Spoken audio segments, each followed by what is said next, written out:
I've been second my whole life.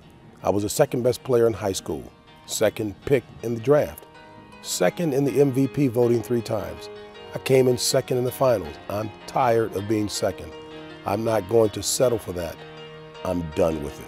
I mean, people just always say that it's cool, you're top 3, that's cool. It's all right to be a top 3 player in the world. I'm just tired of settling for that, tired of saying that, tired of hearing it.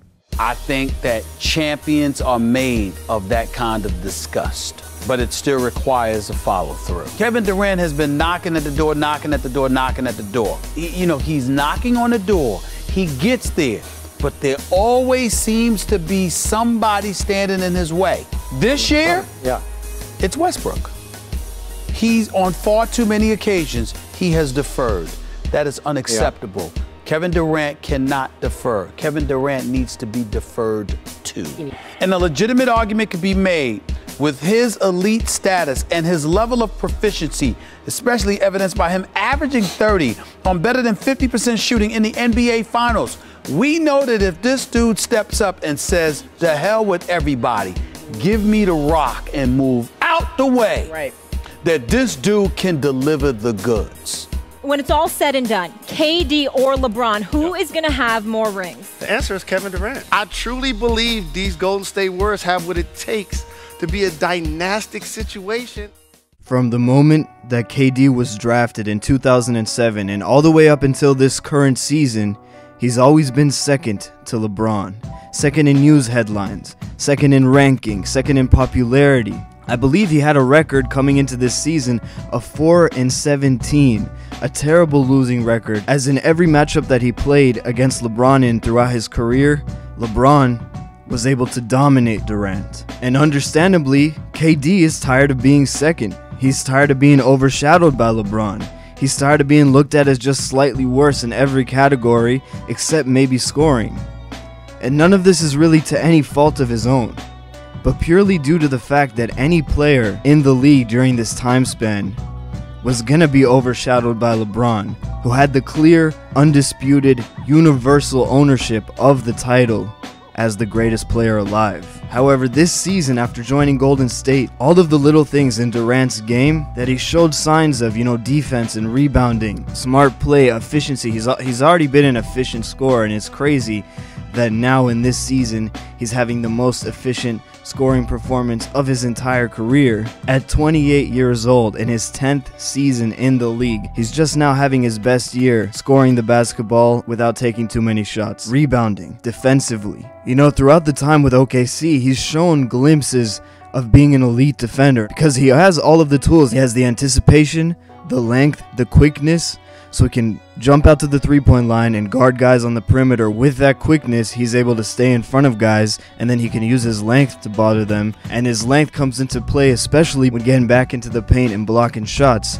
using his size. So in the 2016-17 season with the Warriors, Durant's defense, efficiency, rebounding, and playmaking has all skyrocketed to another level. You could argue that his defense has been better than LeBron throughout the season. And if he had been on Golden State for a couple of years prior, I believe that he already would have surpassed LeBron. But don't get it twisted, LeBron obviously has had the greater career overall. You can look at his career stats, you can look at his championship pedigree, you can look at his legacy.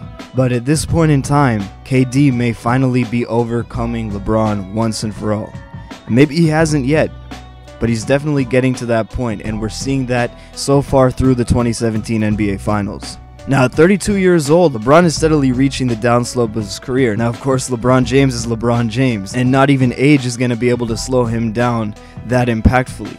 But KD, 4 years younger at only 28, and with Golden State now already playing the best basketball of his entire career, like I said, I only see him getting better for the next 3 to 4 seasons, while LeBron starts to undoubtedly regress. And his age is crucial because the enigma in Durant's career is that he's already 28 years old, like I said, already played 10 years in the NBA, and just now having his best season. So that means that he's not yet to hit his prime. If he continues to improve the next couple seasons, I think his prime could be next year or the year after that. Most players will have hit their prime at around 25 years old to the age he is now at 28. But KD came just young enough to the Warriors to give himself enough time to still grow as a player before it's too late. I think he still has at least another 3 to 4 years before he starts to kind of plateau out with age, as he loses some of that speed that he relies on so much in his game. Now, LeBron is obviously still the greatest. He probably had the best season of all players in the league. He still has that title of the greatest alive. But even if KD hasn't passed him yet, I believe he will in the next year or two. And these NBA Finals, how they play out, will be a huge factor. Now, thus far, KD has outplayed LeBron. There's no denying that. And if things continue the way they're trending, the tables will have turned. KD will hold up the trophy, perhaps even both trophies, since so far he's the Finals MVP in this series. So far through games 1 and 2, he's been the best player of this series. And if he does get that ring this year, that'll be the first turn of events where things will kind of swing to his side of the spectrum. And I don't give a shit who wants to call it a shortcut to a championship. In reality, there is no such thing. The team he joined wasn't the same squad that won 73 games. This team needs his presence desperately. Even the last team needed his presence, just not as much. At the end of the day, there's a huge difference between coming along for the ride to a championship to actually proving yourself as the top gun above a man who won 2 straight MVPs and was the clear face of the franchise for so long, Stephen Curry. People are going to downplay how big of an achievement this is, but it's just not true. That is huge in and of itself. As well as the large separation between winning a championship due to just being on the more overpowered team, to winning while outperforming the one we named the greatest alive for years on end, LeBron James. Take the championship completely out of the equation. That doesn't matter in this conversation. If we were talking about overall legacy, yes, that's one of the most important factors. But in terms of who's better at this point in their careers right now, a lot of people are going to be discussing KD for that title starting at the end of these finals, if he's able to continue his great showing that's shadowing LeBron James for once.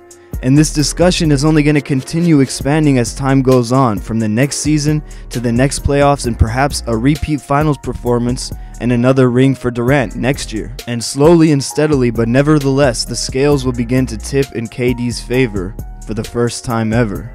Now, LeBron is the greatest alive right now, perhaps even the greatest of all time, but that's a conversation for another day. But will he be the greatest alive forever? Hell no. Obviously everyone dies one day, but not even for his whole career do I believe he'll continue holding that throne. At some point, that light of his is gonna dwindle out, just like Kobe, just like Jordan. And who's next? My money's gotta be on KD, at least for a couple years, until guys like Giannis and Anthony Davis get to a point where they could possibly take the throne.